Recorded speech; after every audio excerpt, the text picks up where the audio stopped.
عليكم ومرحبا بكم في فيديو جديد مع قناة عايدة للوصفات المغربية والعربية. سعيدة بلقياكم من جديد وكنتمنى تكونوا في تمام الصحة والعافية.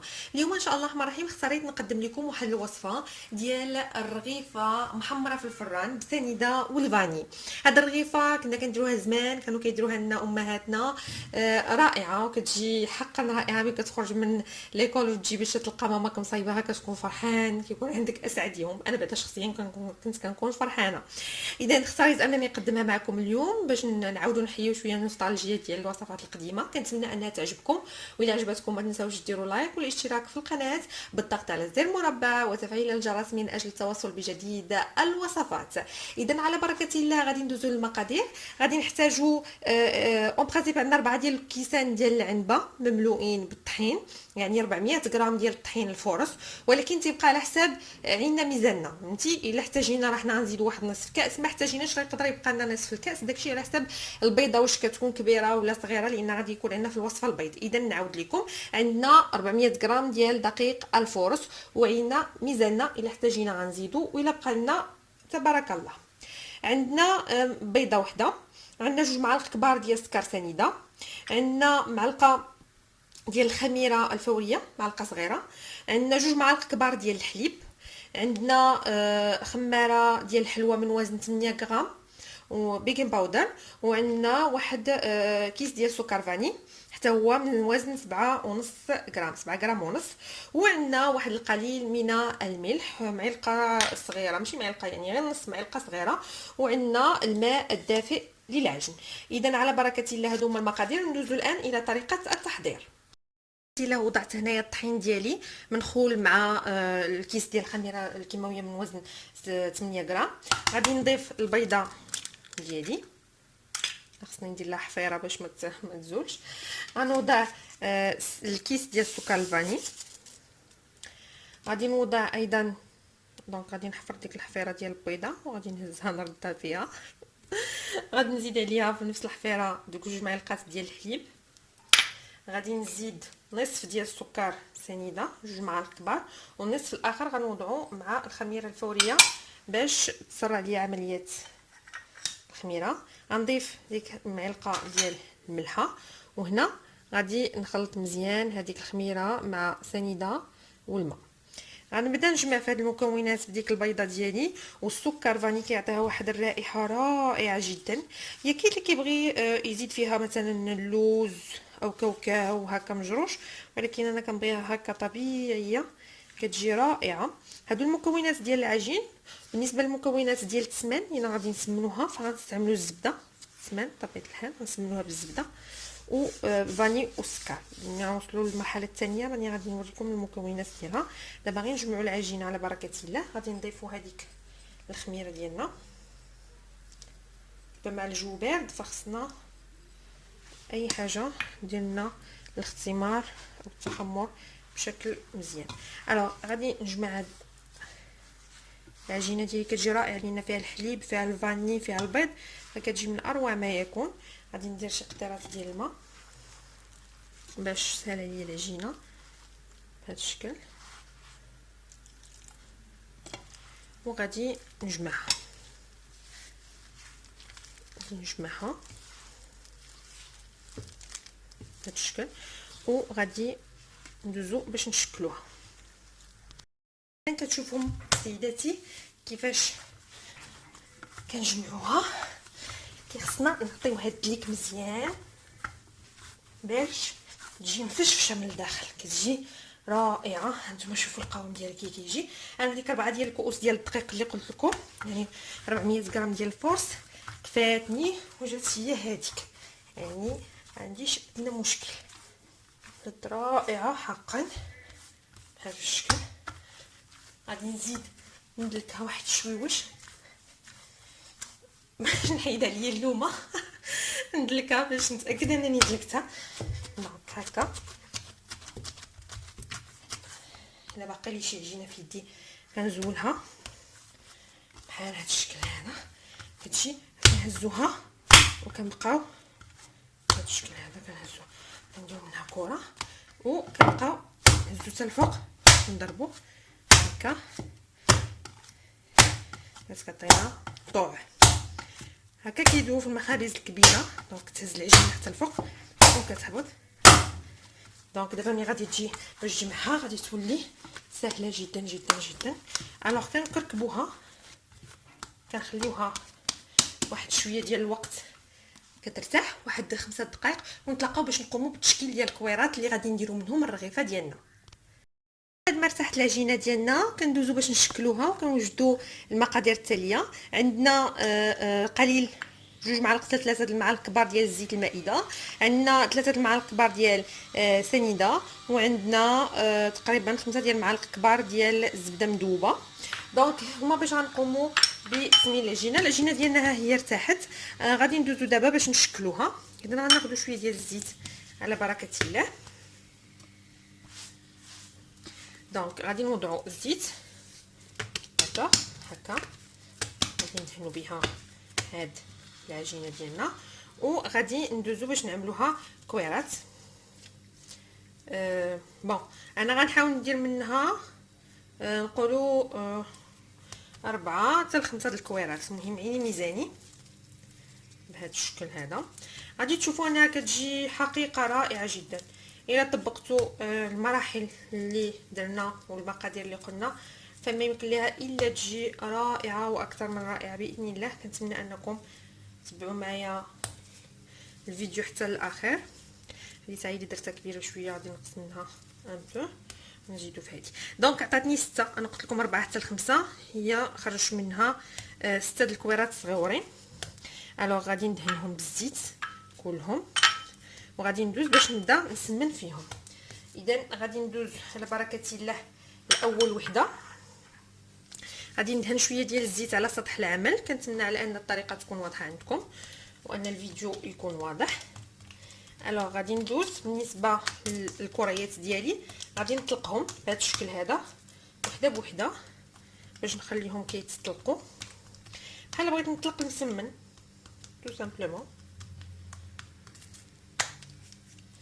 دونك كل وحده غادي نديرو لها هكا، نطلقوها شويه بيدينا هكا، وجدوها باش تجينا سهله فيما بعد في العمل. من بعد غادي نطلقوها بحال بغينا نعملو مسمن. دونك غادي ناخذ الاولى اللي بديت بها وغادي نبدا على بركه الله في التسمان.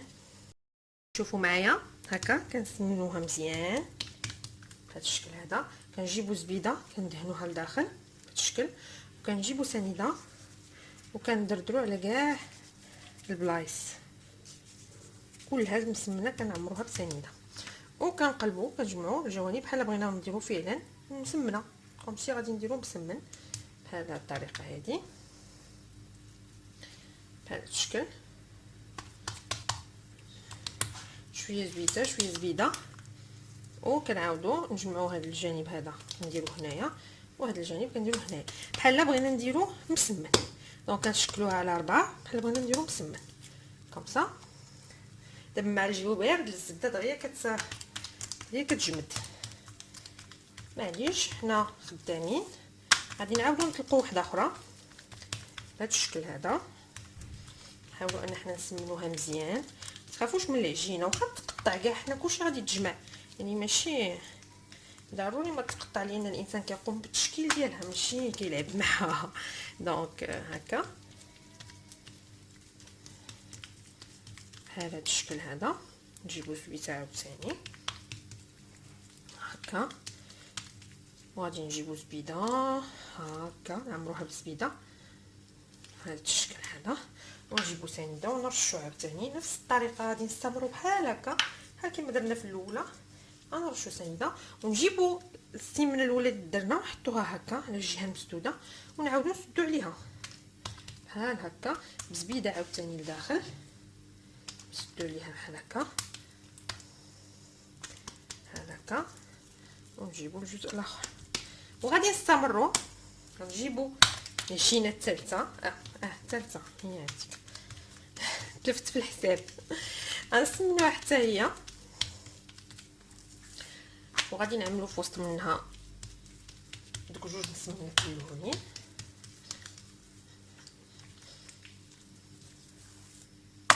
هكا.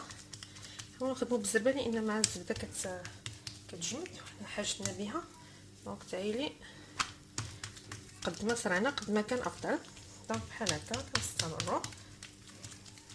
نجيب زبيده نخويها بحال الشكل، سنيده كذلك ومثال. نجيب الرغيفه ديالي كنعمل هذا الجزء، نعمل زبيده. كنتمنى تكونوا متبعين معايا، انا كنزرب ما عرفتش الفيديو فين واصل. هكا كتشوفوا دابا ها هي وصلت الثالثه. غادي نكملوا بالنسبه للرابعه وغنستمروا بحال هكا حتى نوصلوا لاخر وحده. اذا كيف ما كتشوفوا حبيباتي، من بعد ما سالينا التشكيل ديال الرغيفه ديالنا جات على هذا الشكل هذا. دونك ندهناها بشويه ديال الزويته من الفوق وغنخليوها ترتاح قيمه واحد نص ساعه ولا 40 دقيقه على ما ترخف مزيان والعناصر كلها السكر والزبده والزيت يدخلوا في بعضياتهم وتطلق. وعاد نجيو باش نعملوها في الاناء اللي غادي تدخل فيه الفرن وندهنوها بصفر ديال البيضه مع شويه النسكافيه، نرشوها بسنيده. وعاد من بعد ان شاء الله راح نخليوها ثاني ترتاح واحد ربع ساعه. ديك الساعه ممكن اننا ندخلوها للفران باش نخرجوها بصحه وراحه. اذا دابا غنخليوها ترتاح 30 دقيقه حتى ل 40 دقيقه ونعاودو نتلاقاو. كما كتشوفوا معايا خواتاتي، دابا من بعد ما طلقات راسها ديك الرغيفه ديالنا، انا حضرت هنايا واحد صفار ديال البيضه مع معلقه ديال قهوه سريعه الذوبان، وحضرت ايضا سكر سنيده باش غنرشها. دونك جبت القالب ديالي او المول ديالي، اي مول عندكم ماشي مشكل، ودرت فيه الورق ديال الزبده وغادي نبدا نبسط فيه على بركه الله هذيك الرغيفه ديالي. كنحاول انني نبسطها مزيان، كنطلقها باش كتجي مطلوقه. بسم الله على بركه الله. حاول انني قد ما طلقتها قد ما كتجي مزيانه. دونك كنبرك عليها نطلق الرغيفه ديالي. كتشوفوا هنايا كتنفخ، يعني انها راه العجينه مدلوكه مزيان. انا كنستمر في الطلقه ديالها. اذا كملت البسط ديالها كتعطيوها سيداتي الشكل اللي بغيتي، يا اما شكل بيضاوي او شكل دائري او شكل مستطيل على حسب القالب. ممكن تقيدوا بالقالب، يمكن لا عندكم قالب بحال ديالي كبير ممكن انكم تشكلوها كما بغيتوا. انا عطيتها شكل بيضاوي داكوغ. وخديت هنايا هذاك نسكافيه والبيض ديالي وبديت خلطهم وغادي نمسح بهم او غادي ندهن بهم الوجه ديال الرغيف ديالي قبل ما ندخلوا للفرن.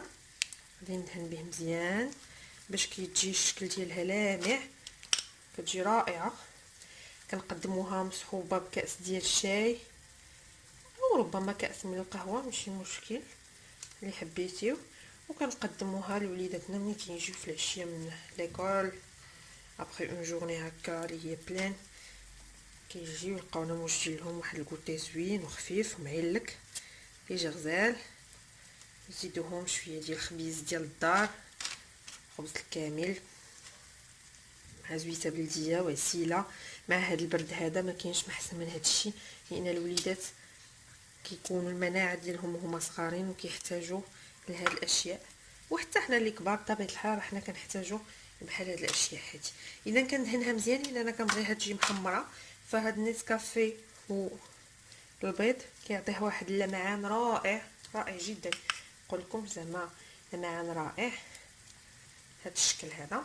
ابري غادي نمسح هاد البيض نزولو من الجناب بشي كلينكس او ورق مطبخ. دونك انا كملت المسح ديال الدهن ديال الرغيفه ديالي.